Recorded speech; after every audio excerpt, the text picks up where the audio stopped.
பாருங்கள், இந்த இடத்துல தான் நான் கரையான இருக்குது அப்படிங்கிறத காட்டுறேன் உங்ககிட்ட. பாருங்கள், கரையான் பொத்து இருக்கா? இதுக்குள்ளே தான் நிறைய கரையான் இருக்குது. இங்கே பாருங்கள் எவ்வளோ கரையான் இருக்குதுன்னு பாருங்கள். இந்த இடத்துல இந்த இடம் ஃபுல்லாக கரையான் தான். ஆனால் மரத்தை எதுவும் செய்கிறதில்ல. ஆனால் நம்ம வந்து இந்த கரையானை அழிக்கிறதுக்கு என்னென்ன மருந்தெல்லாம் புதுசாக கம்பெனிக்காரன் விட்றானோ எல்லாத்தையும் வாங்கிட்டு வந்து ட்ரை பண்ணிகிட்ருக்கோம். ஆனால் அதில் தேவையில்லை. இந்த மாதிரி கோழி வளர்த்து 2 கோழி இருந்தால் போதும். இந்த மாதிரி இந்த கரையானை கொடுத்தே நீங்கள் அந்த கோழியை வளர்த்திடலாம். இங்கே பாருங்க, இதில் பாருங்கள் எவ்வளோ கரையாக இருக்குது பாருங்கள். இதுக்கு காரணம் வந்து மக்கக்கூடிய பொருள் தான். மக்கக்கூடிய பொருள் இருந்ததுன்னா அது இங்கே வரும். முக்கியமாக அந்த செல்லுலோஸ்ன்னு சொல்லுவாங்களே, மரத்தில் அது இருக்கும். ஸோ அதை சாப்பிட்றது தான் இந்த கரையான் வந்து உயிர் வாழுது. அதை சாப்பிட்டுட்டு அது இனப்பெருக்கம் பண்ணுது, உற்பத்தி அதிகமாகுது. அதை வந்து கோழி சாப்பிடுது. கோழிகளுக்கு வந்து ப்ரோட்டீன் கிடைக்குது. கோழி நம்ம சாப்பிட்றோம், நமக்கு ப்ரோட்டீன் கிடைக்குது. கோழி முட்டை நம்ம சாப்பிட்றோம், அதில் ப்ரோட்டீன் கிடைக்குது. ஸோ இது ஒரு சுழற்சி. நம்ம இந்த கரையானை அழிச்சிட்டு இந்த சுழற்சியை வந்து கட் பண்ணுறோம். கோழிகளுக்கு உணவு இல்லாமல் போகுது, நமக்கும் உணவு வந்து இயற்கையெல்லாம் போகுது, நம்மளும் ஆரோக்கியம் இல்லாமல் வாழ்ந்துக்கிட்டு இருக்கோம்.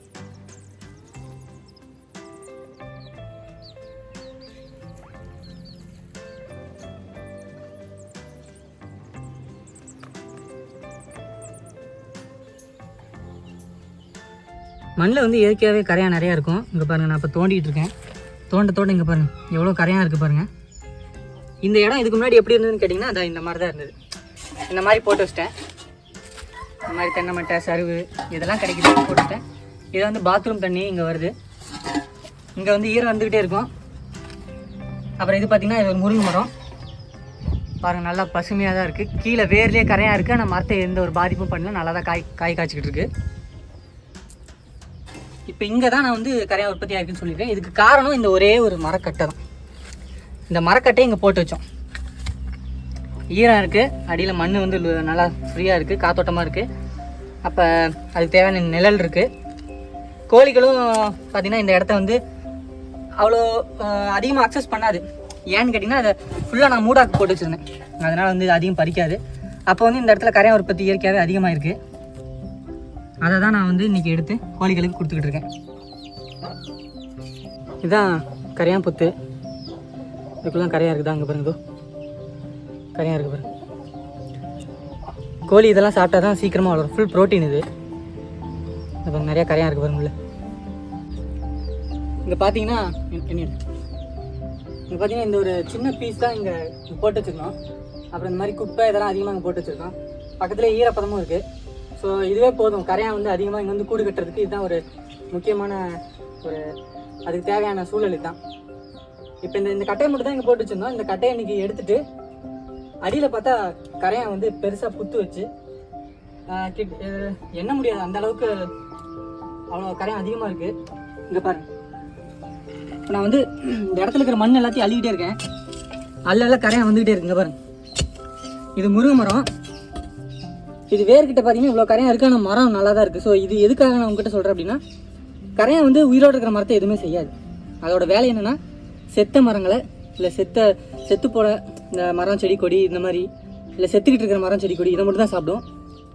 இங்கே பாருங்கள் எவ்வளோ கரையான் பாருங்கள்.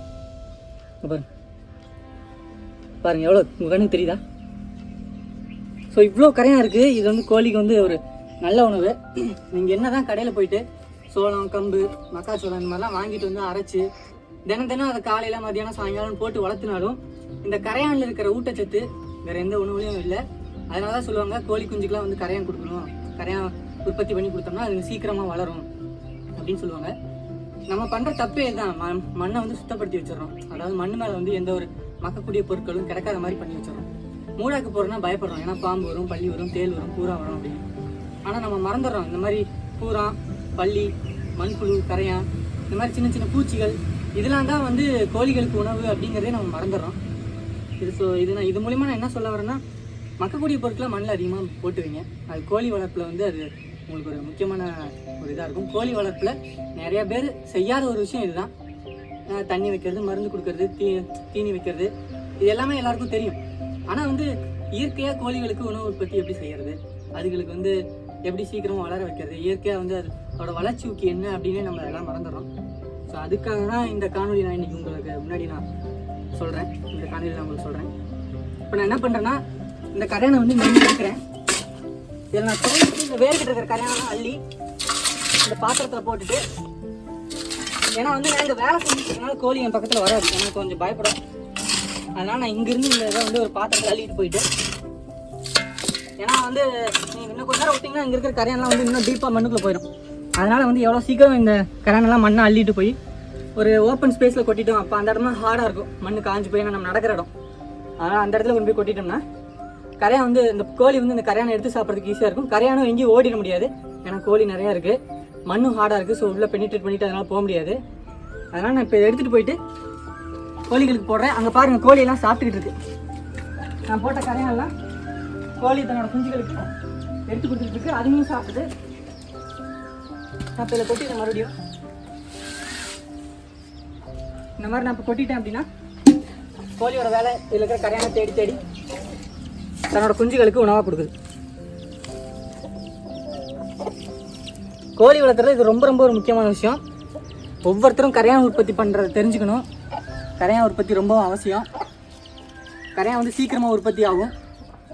இதுக்கு முன்னாடி நாங்கள் ஒரு வீடியோவில் சொல்லியிருப்போம், ஒரு கரையான் வந்து எவ்வளோ சீக்கிரம் இனப்பெருக்கம் செய்யும், எவ்வளோ சீக்கிரம் அது தன்னோட அந்த வசிக்கிற இடத்த வந்து பெருசாக்கும், அது என்ன உணவு எடுத்துக்கும், இந்த மாதிரி இதெல்லாம் இதுக்கு முன்னாடி இருக்கிற வீடியோ நாங்கள் சொல்லியிருக்கோம். இருந்தாலும் மறுபடியும் சொல்கிறோம்.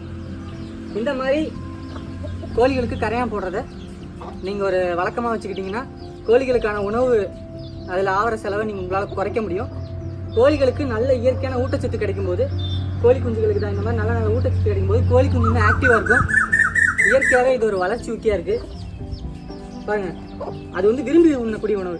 இப்போ நீங்கள் சோளம், கம்பு, அரிசி இதெல்லாம் போட்டிங்க அப்படின்னா ஒரு நீங்கள் பார்க்க முடியும், ஒரு 2-3 நிமிஷம் அது சாப்பிடும், அதுக்கப்புறம் அதை விட்டுட்டு அது போயிடும். ஆனால் இப்போ கரையான் மட்டும் நீங்கள் எவ்வளோ போட்டுக்கிட்டே இருந்தாலும் அது இறக்குழி நம்ம சாப்பிட்டுக்கிட்டே இருக்கும். இறப்பை நம்புற அளவுக்கு சாப்பிட்டுட்டே இருக்கும். சாப்பிட்டுட்டு மூக்கு அப்படி தீட்டுனா அது செரிச்சிருச்சு அப்படின்னு சொல்லுவாங்க. அந்த மாதிரி பண்ணிவிட்டு திரும்ப திரும்ப சாப்பிட்டுட்டே இருக்கும். கோழி கொஞ்சம் சீக்கிரமாக வளரும். உங்களுக்கு இடம் இருந்ததுன்னா தயவு செஞ்சு மக்கக்கூடிய பொருட்களை மண்ணில் போட்டு வைங்க. அதனால் கோழிகளுக்கு உணவு உற்பத்தி அதிகமாகும், செலவு குறையும். அப்போ கோழியில் உங்களுக்கு லாபம் அதிகமாக கிடைக்கும். நாட்டுக்கோழி வளர்ப்பில் லாபம் அதிகமாக கிடைக்கும்.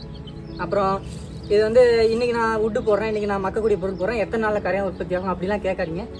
ஏன்னா நீங்கள் இது வந்து ஒரு சைக்கிளிக் ப்ராசஸாக தான் இருக்கணும். தினம் தினம் உங்களால் முடிஞ்ச அளவுக்கு மக்கக்கூடிய பொருட்கள், மரத்துலேருந்து வெட்டக்கூடிய கிளைகள் இதெல்லாம் நீங்கள் போட்டுக்கிட்டே இருந்தீங்கன்னா உங்களுக்கு கரையான் உற்பத்தி இருந்துக்கிட்டே இருக்கும். அதுக்கு தேவையான ஈரப்பதமும் நீங்கள் கொடுத்துக்கிட்டே இருக்கணும். அப்புறம் மூடாக்கு இதெல்லாம் பயன்படுத்தும் போது அடியில் கரையான் உற்பத்தி அதிகமாகிட்டே இருக்கும். ஒரு நாள் வாரத்தில் ஒரு நாள் இந்த மாதிரி இந்த மூடாக்கெல்லாம் விளக்கிட்டு இந்த மாதிரி வுட்டு பீசஸ், அதாவது சின்ன சின்ன வுட் பீசஸ்லாம் இருக்குல்ல, இந்த மரத்துலேருந்து வெட்டக்கூடிய கிளை, அப்புறம் வீட்டில் வேஸ்ட் ஆகிற இந்த மர ஜாமானம், கட்டை, இந்த மாதிரிலாம் கொண்டு அதில் போட்டு வச்சிட்டிங்க அப்படின்னா கரையான் அங்கே உற்பத்தி ஆகிட்டு இருக்கும். ஏன்னா அதுக்கு அதுதான் தேவை, அதுதான் உணவு. அந்த கரையான் வந்து நம்ம கோழிகளுக்கு உணவாகுது. அதனால் எல்லோரும் கரையான் உற்பத்தி பண்ணுறத ஒரு முக்கியமான ஒரு விஷயமா எல்லோரும் கற்றுக்குங்க. பாருங்கள், இந்த கோழி குஞ்சுலாம் வந்து கரையானை சாப்பிட்டுக்கிட்டு நம்ம பண்ண வேண்டியது இதுதான். இப்போ நான் இதுக்கு எந்த ஒரு செலவும் பண்ணேன், என் நேரத்தை மட்டும் தான் கொஞ்சம் செலவு பண்ணேன். வேறு எதுவும் இதுக்காக பணமோ எதுவுமே நான் செலவு பண்ண கிடையாது. இதெல்லாம் இயற்கையாக வரக்கூடிய உணவு. நம்ம எப்படி இயற்கை உணவு சாப்பிட்டா வந்து நீண்ட நாள் வாழ முடியும், உடம்பு ஆரோக்கியமாக இருக்கும், அதெல்லாம் எப்படி நம்ம தேடி தேடி சாப்பிட்றோமோ அந்த மாதிரி தான் கோழிகளுக்கும். நம்ம அதை மறந்துட்டு வந்து அதுக்கு செயற்கை உணவு இல்லை இந்த கெமிக்கல் க்ரோத் ப்ரொமோட்டர்ஸு இந்த மாதிரிலாம் கொடுக்கறதுக்கு இந்த மாதிரி கோழிகளை வந்து இயற்கையாக வளர்த்தணும். இயற்கையாக வளர்த்துனா தான் அந்த கோழிலேருந்து கிடைக்கக்கூடிய உணவான முட்டையாக இருக்கட்டும், இல்லை இறைச்சியாக இருக்கட்டும், இதெல்லாம் வந்து நமக்கு இயற்கையாக இருக்கும். நம்மளும் அதை சாப்பிட்டா நம்ம ஆரோக்கியமாக இருக்க முடியும். இதை தான் நாங்கள் எங்கள் காணொலியில் திரும்ப திரும்ப நாங்கள் உங்கள் எல்லாருக்கும் சொல்லிக்கிட்டு இருக்கோம். கிராமத்தில் இருக்கவங்க வாழ்கிற வாழ்க்கை செலவில்லாமல் வாழ்கிறதுக்கு என்னென்னலாம் வழியோ அதெல்லாம் தான் நாங்கள் தேடி தேடி உங்களுக்கு முன்னாடி நாங்கள் கொண்டாந்து காமிச்சிட்டு இருக்கோம். இதே மாதிரி நாங்கள் தொடருவோம். எங்களுக்கு என்னென்ன தெரியுதோ, சின்ன சின்ன விஷயமா இருந்தாலும் அது எப்படி பெரிய விஷயமா உங்ககிட்ட காட்டுறது, ஏன்னா அதெல்லாம் தான் பெரிய விஷயம். நம்ம அதெல்லாம் விட்டுட்டு சின்ன சின்ன விஷயத்தை தேடி நோக்கி போயிட்டுருக்கோம். நாங்கள் சொல்லக்கூடியதெல்லாம் நீங்கள் கவனமாக பாருங்கள். கண்டிப்பாக இந்த காணொலி உங்களுக்கு உதவியாக இருக்கும்னு நாங்கள் நம்புகிறோம்.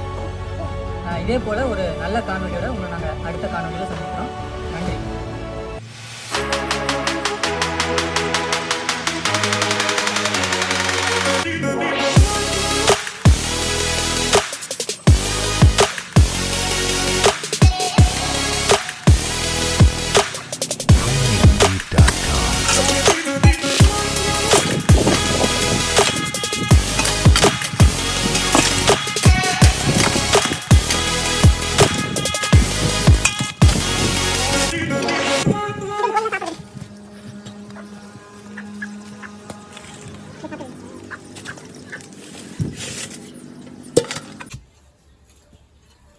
இங்கே